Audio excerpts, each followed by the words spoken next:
ओम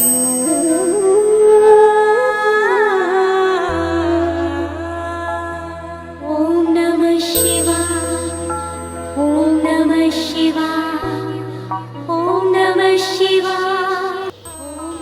भगवान शिव के 12 ज्योतिर्लिंगों में से एक रामेश्वरम ज्योतिर्लिंग दक्षिण भारत में तमिलनाडु के रामनाथपुरम जिले में स्थित है। रामेश्वरम मंदिर को रामनाथ स्वामी मंदिर के नाम से भी जाना जाता है। रामेश्वरम हिंद महासागर और बंगाल की खाड़ी से चारों ओर से घिरा हुआ है और यह शंख के आकार का द्वीप है। सदियों पहले यह द्वीप भारत की मुख्य भूमि से जुड़ा हुआ था, परंतु धीरे धीरे सागर की तेज लहरों से कटकर यह अलग हो गया। बाद में एक जर्मन इंजीनियर ने रामेश्वरम को जोड़ने के लिए एक पुल का निर्माण किया था। ऐसी मान्यता है कि जो मनुष्य रामेश्वरम ज्योतिर्लिंग पर पूरी श्रद्धा से गंगा जल चढ़ाता है उसे मोक्ष की प्राप्ति होती है। इस ज्योतिर्लिंग की स्थापना किस प्रकार हुई, इसका वर्णन शिव महापुराण में वर्णित एक कथा में मिलता है। शिव महापुराण में वर्णित एक कथा के अनुसार एक समय सूत जी महर्षि शौनक जी को 12 ज्योतिर्लिंग की महिमा बताते हुए कहते हैं, हे महर्षि, इस लोक का कल्याण करने के लिए भगवान शिव ने स्वयं ही अपने स्वरूप भूत लिंग की स्थापना की। हे मुनि श्रेष्ठ, इस भूतल पर भगवान शिव के 12 ज्योतिर्लिंग हैं, जिनके दर्शन मात्र से समस्त दुखों का नाश हो जाता है और परलोक में अवश्य ही उन्हें मोक्ष की प्राप्ति होती है। इनका नाम सुनने मात्र से समस्त पापों का शमन होता है। ये 12 ज्योतिर्लिंग हैं। सौराष्ट्र में सोमनाथ, श्री शैल पर मल्लिका अर्जुन, उज्जैन में महाकाल, ओंकार तीर्थ में परमेश्वर, हिमालय के शिखर पर केदार, डाकिनी में भीम शंकर, वाराणसी में विश्वनाथ, गोदावरी के तट पर त्र्यंबकम, चिता भूमि में वैद्यनाथ, द्वारका वन में नागेश, सेतु बंध में रामेश्वरम, शिवालय में घुष्मेश्वर। हे मुनि श्रेष्ठ, जो मनुष्य प्रतिदिन प्रातःकाल उठकर इन 12 ज्योतिर्लिंगों के नाम का पाठ करता है वह समस्त पापों से मुक्त होकर समस्त सिद्धियों का फल प्राप्त कर लेता है। हे मुनि, आज मैं तुमसे रामेश्वरम ज्योतिर्लिंग के प्रकट होने की कथा सुनाता हूँ। जब भगवान विष्णु ने राम अवतार धारण किया और राम अवतार में जब रावण सीता माता को हरण कर अपनी लंका में ले गया, तब सुग्रीव के साथ 18 पदम वानर सेना लेकर श्री राम समुद्र तट पर आए। वहां वह विचार करने लगे कि कैसे हम समुद्र को पार करेंगे और किस प्रकार हम रावण को जीतेंगे। इतने में ही भगवान श्री राम को प्यास लगी। उन्होंने वानरों से जल मांगा और वानर श्री राम के लिए मीठा जल लेकर आए। श्री राम ने प्रसन्न होकर वह जल लिया, परंतु तभी उन्हें ध्यान आया कि मैंने अपने स्वामी भगवान शंकर का दर्शन तो किया ही नहीं है, फिर मैं यह जल कैसे ग्रहण कर सकता हूँ। ऐसा सोचकर भगवान श्री राम ने उस जल को नहीं पिया। जल रखने के पश्चात भगवान राम ने भगवान शंकर का पार्थिव पूजन किया।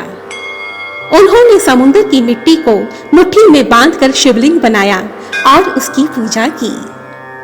उन्होंने विभिन्न स्तुतियों द्वारा भगवान शिव का स्तवन किया तथा उनका ध्यान रखते हुए नृत्य भी किया। यह देखकर भगवान शिव उन पर बहुत प्रसन्न हो गए और वह ज्योतिर्मय महेश्वर माता पार्वती और पार्षद गणों के साथ निर्मल रूप धारण कर तत्काल ही वहां प्रकट हो गए। ओम नमः शिवाय। ओम नमः शिवाय। श्री राम की भक्ति से संतुष्ट होकर महेश्वर ने उनसे कहा, हे राम, तुम्हारा कल्याण हो, तुम मुझसे वर मांगो। उस उस समय भगवान शिव का वह रूप देखकर वहां उपस्थित सभी लोग पवित्र हो गए। तब भगवान राम ने भांति भांति की स्तुति एवं प्रणाम करके भगवान शिव से लंका में रावण के साथ होने वाले युद्ध में अपने लिए विजय की प्रार्थना की। तब राम भक्ति से प्रसन्न हुए भगवान शिव ने कहा, हे राम, तुम्हारी सदा विजय हो।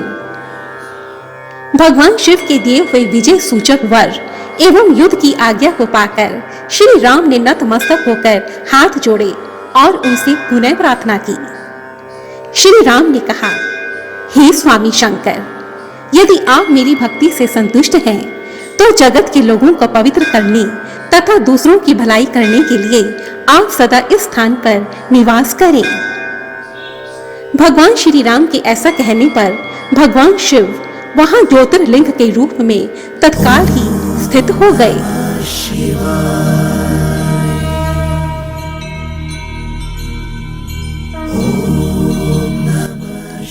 तथा भगवान राम के नाम पर तीनों लोकों में वह ज्योतिर्लिंग रामेश्वरम ज्योतिर्लिंग के नाम से प्रसिद्ध हुआ।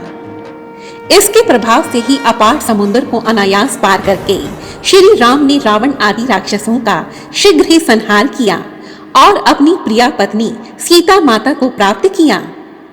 उसी समय से इस धरती पर रामेश्वरम ज्योतिर्लिंग की अद्भुत महिमा का प्रसार हुआ। भगवान रामेश्वरम सदा भोग और मोक्ष देने वाले तथा भक्तों की इच्छा को पूर्ण करने वाले हैं। जो मनुष्य दिव्य गंगा जल से रामेश्वरम शिव को भक्ति पूर्वक स्नान कराता है, वह इस संसार में देव दुर्लभ समस्त भोगों का उपभोग करके अंत में उत्तम ज्ञान प्राप्त कर निश्चय ही कैवल्य मोक्ष को प्राप्त करता है। अंत में सूत जी कहते हैं, हे मुनि श्रेष्ठ, इस प्रकार मैंने तुम लोगों से भगवान शिव के रामेश्वरम ज्योतिर्लिंग का वर्णन किया। इसका श्रवण समस्त पापों को हरने वाला है। जय रामेश्वरम ज्योतिर्लिंग, जय महादेव।